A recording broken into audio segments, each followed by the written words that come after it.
Ammu's life style சேனலுக்கு வரவேற்கிறோம். ஆன்மீக அன்பர்கள் அனைவருக்கும் வணக்கம். இன்று நாம் பார்க்க இருக்கும் பதிவு மிகவும் பிரசித்தி பெற்ற அம்பாள் கோவில். கர்நாடகாவில் கொல்லூரில் அமைந்துள்ள திரு மூகாம்பிகை கோவில் மிகவும் பழமை வாய்ந்த கோவில். மூகாம்பிகை கோவிலின் வரலாறு பார்வதி தேவிக்கு அர்ப்பணிக்கப்பட்ட ஒரு கோவில். இந்த கோவிலின் படைப்பு பரசுராமனால் செய்யப்பட்டதாக கூறப்படுகிறது. குறிப்பாக தமிழ்நாட்டு மக்கள் மிகுந்த ஆர்வம் காட்டுகிறார்கள். கம்காசுரன் சிவனிடம் வரம் பெறுவதற்கு முன்பு ஊமையாகிவிட்டாள் அன்னை. மூகாசுரன் என்று அழைக்கப்பட்டார். மூகாசுரனை பார்வதி தேவி தம் சக்கரத்தால் கொன்றதால் மூகாம்பிகை என்று அழைக்கப்பட்டார். கொல்லூர் மூகாம்பிகை கோவிலின் கிட்டத்தட்ட 1200 வருடம் பழமையானது. கல்வி மற்றும் ஞானத்தின் தேவி சரஸ்வதி மிகவும் மதிக்கக்கூடிய ஆன்மீக தலைவர் ஆதிசங்கரிடம் இருந்து மிகுந்த வழிபாட்டை பெற்ற கோயில் என்று கூறப்படுகிறது. தேவி சரஸ்வதி ஆதிசங்கரின் முன் நின்று என்ன வர வேண்டும் என்று கேட்டாள். கேரளாவில் அவளுடைய இருப்பை மரியாதைக்குரிய இடத்தில் வைக்குமாறு கெஞ்சினார். ஆதிசங்கர் அவரின் இலக்கை நோக்கி வழிநடத்த வேண்டும் என்று ஒரு நிபந்தனையின் அடிப்படையில் தேவி சரஸ்வதி விருப்பத்தை ஏற்றுக்கொண்டாள். ஒரு முறை கூட உன்னுடைய இருப்பை சந்தேகப்பட்டு திரும்பி பார்க்க கூடாது என்று சொல்லி புறப்பட்டாள். அந்த நிலையை அவர் கடைபிடிக்க தவறிய தருணத்தில் தேவி நின்ற அந்த நேரத்தில் அவள் இருக்கும் இடத்தில் இருந்து விட்டாள். நிபந்தனையை கடைபிடிக்க தவறியதால் ஆதிசங்கர் மனதார மன்னிப்பு கேட்டார். தொடர்ந்து கெஞ்சி தேவியை தன்னுடன் வருமாறு கேட்டார். அவர் உறுதியை கண்டு தேவி மிகவும் ஈர்க்கப்பட்டு அவளுடன் செல்ல ஒப்புக்கொண்டாள். அவர் காலையில் கேரளாவில் சோட்டானிக்கரை கோவிலிலும் இருப்பார். மதியத்திற்கு மேல் கொல்லூர் மூகாம்பிகை கோவிலில் இருப்பார். இதுதான் மூகாம்பிகை கோவிலின் வரலாறு. இந்த கோவிலில் பக்தர்கள் பக்கத்தில் இருக்கக்கூடிய சௌகானிகா நதி மிகவும் புனிதமான நதி. மேலும் புனிதமான தூய்மையதாக கருதப்படுகிறது. மங்கள காரணங்கள் சடங்குகள் பயன்படுத்தப்படுகிறது. இங்கு இருக்கும் சுயம்பு லிங்கத்தில் முக்கியத்துவம் மூகாம்பிகை கோவிலில் வலுப்பெறுகிறது. பரமேஸ்வரர் தன் கால் விரல்களால் ஸ்ரீ சக்கரத்தை வரைந்ததாக கருதப்படுகிறது.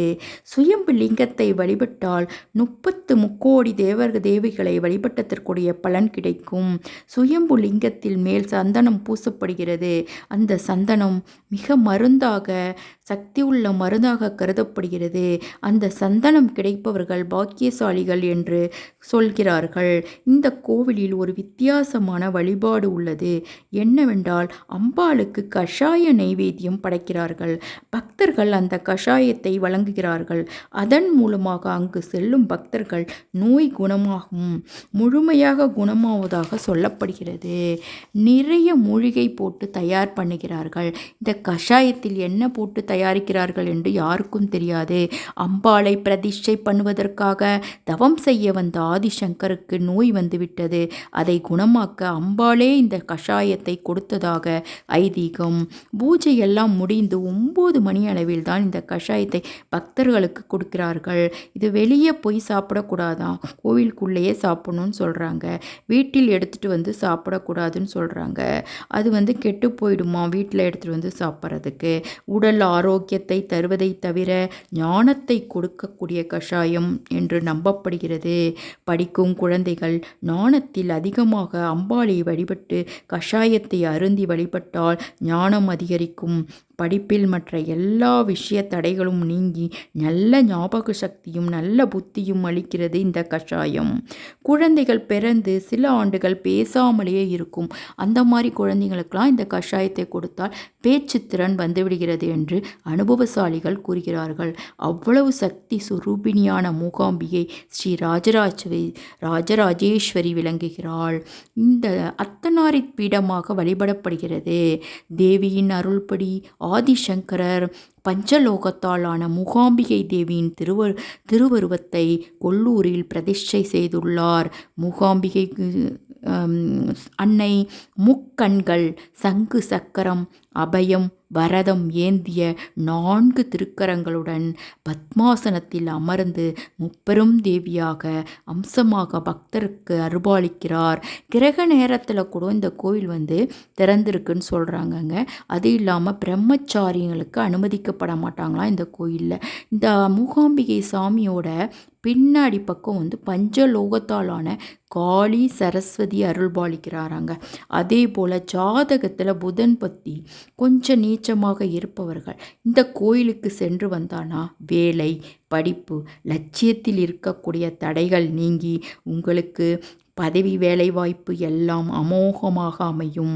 இந்த கோவில் மூகாம்பிகை தேவியை வழிபட்டு ஒரு சிறப்பான பரிகாரமாக சொல்லப்படுகிறது.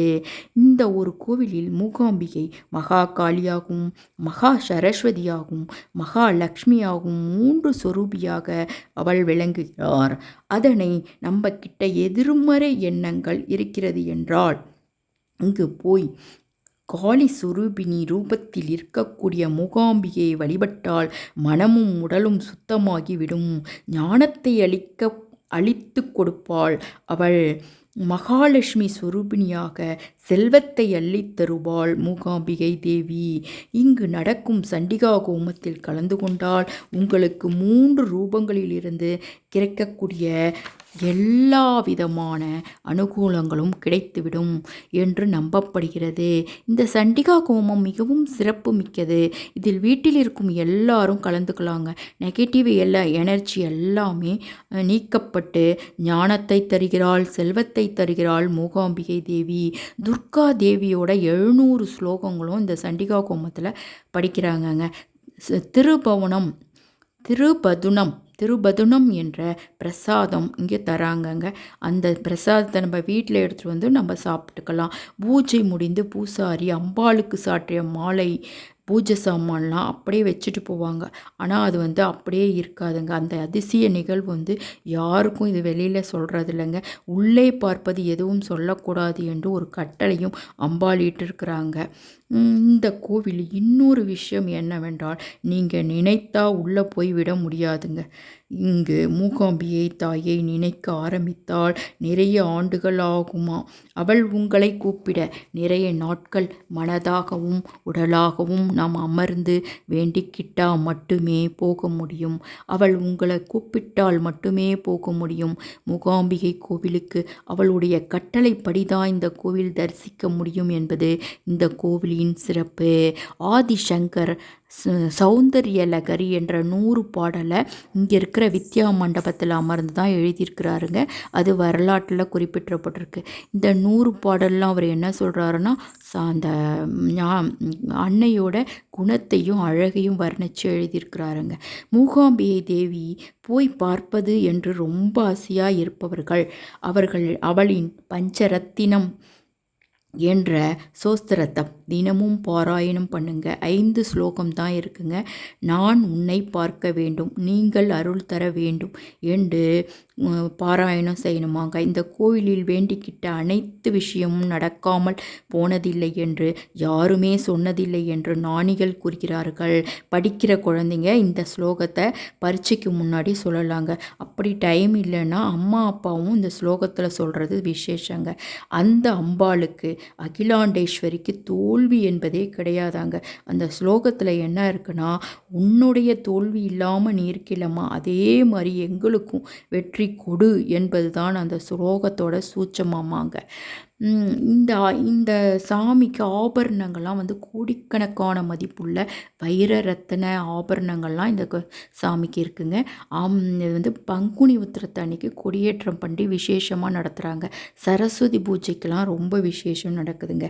அம்மாவா தாயா விளங்குகிற ஸ்ரீ மாத்ரே நமக என்ற நாமத்தால் தெரியப்படுகிற ஜெகன் மாதா அகிலாண்டேஸ்வரியை நாம் மனமுருகி வேண்டிக்கிட்டா கண்டிப்பாக நம் வேதனைகள் தீர்த்து வைப்பாள் என்பது உறுதி. அப்படி இந்த கோயிலுக்கு போகிறவங்க அன்னதான மண்டபத்தை பக்கத்தில் இருக்கிற சாமுண்டி தேவியை பார்க்காம வரக்கூடாதாங்க. செவ்வாய் மற்றும் வெள்ளிக்கிழமையில் இந்த சாமுண்டி தேவி கோயில் திறந்திருக்குமாங்க. இந்த சாமுண்டி யாருன்னா அன்னையோட ஆபரணங்கள் எல்லாத்தையும் பாதுகாக்கிறவளாங்க இந்த சாமுண்டி சாமி. கோவிலுக்கு வெளில வந்தால் சந்தான கோபால் சந்நிதி இருக்குது, விநாயகர் சந்நிதி இருக்குது. அது இல்லாமல் தீர்த்த குளம் இருக்குங்க. சுக்ல தீர்த்தம், காசி தீர்த்தம், மது தீர்த்தம், கோவிந்த தீர்த்தம், அக்னி தீர்த்தம், அகர்த்திய தீர்த்தம்னு இந்த இதை சொல்கிறாங்க. சண்டிகா கோமணத்துக்கு பணம் 10,000 ரூபாய் கட்டணுமாங்க. ஃபேமிலி ஃபுல்லும் உட்காந்து கலந்துக்கலாம். அதே மாதிரி ரங்கா பூஜை என்ற ஒரு பூஜை நடக்குது. அதுக்கும் டிக்கெட்டு வாங்கிட்டு தான் போகணுமாங்க. எங்களுக்கு வசதி இல்லை.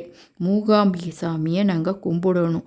என்ன பண்ணணும்? கொடிமரத்து பக்கத்தில் உட்கார்ந்து மகாலட்சுமி அஷ்டகம் ஸ்லோகம் சொல்லுங்கள், லலிதா சஹஸ்ரநாமம் சொல்லுங்கள், பஞ்சரத்ன ஸ்லோகம் சொல்லுங்கங்க. இந்த புராணத்தில் என்ன சொல்லியிருக்கிறாங்கன்னா, மூகாம்பிகை சந்நிதியில் அமர்ந்து இந்த ஸ்லோகத்தை பாராயணம் பண்ணுறவங்க ஸ்ரீ வித்யா உபாசனை செய்துவிட்ட பலன் கிடைக்கும் என்று புராணங்களில் சொல்லப்படுகிறது. ஸ்ரீ என்பது லக்ஷ்மி, வித்யா என்பது சரஸ்வதி, இரண்டும் சேர்ந்து பலன்கள் கிடைக்கும் என்று சொல்லப்படுகிறதுங்க. பாட்டு, பரதம், வயலின் கற்றுக்கிறவங்க கண்டிப்பாக போக வேண்டிய கோவில். மிகப்பெரிய பெரிய பாடகர்கள், இந்த இன்ஸ்ட்ருமெண்ட்லாம் வாசிக்கிறவங்கெல்லாம் மிகப்பெரிய மேதைகளாக இருக்கக்கூடியவர்கள் இங்கு வந்துதான் அம்பாளின் ஆசியை பெற்றுதான் இந்த ஸ்தானத்தில் வந்திருக்கிறார்கள் என்று அவர்களே சொல்லியிருக்கிறார்கள். கோவிலில் அன்னதானம் அனைவருக்கும் வழங்கப்படும். இங்கு போய் வந்தால் ஒரு வித்தியாசமான வைப்ரேஷன், ஸ்பெஷலான ஒரு வைப்ரேஷன் கிடைக்குங்க. முடிந்தவரை இந்த கோவிலுக்கு போகணும். வாழ்க்கையில் ஒரு முறையாவது பார்க்க வேண்டிய வித்தியாசமான அம்பாள் கோவில், மூகாம்பிகை கோவில். பார்க்க முடிஞ்சவங்க பார்க்கலாம். இல்லையில் அம்பாளை மனதில் தியானம் பண்ணிக்கொண்டு பஞ்சரத்தினம் தினமும் பாராயணம் செய்து கொண்டு நீங்கள் நினைக்கக்கூடிய எல்லா விஷயங்களும் அந்த மூகாம்பிகை தேவி நிறைவேற்றி விடுவாள். இருக்கிற இடத்திலேயே இருந்து தியானம் பண்ணுங்க.